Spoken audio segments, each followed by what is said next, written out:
Este ano, o fogo da alegria de São Pedro e São João vai brilhar diferente no céu do seu coração, para vencer o coronavírus com paciência e união. Não acenda fogueiras, não solte fogos nem balão.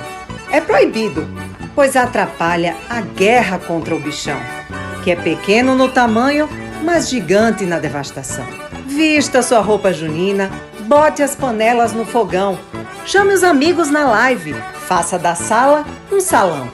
Dance, cante e celebre, mas sair de casa, não. Faça o pacto pela vida, não fique na solidão.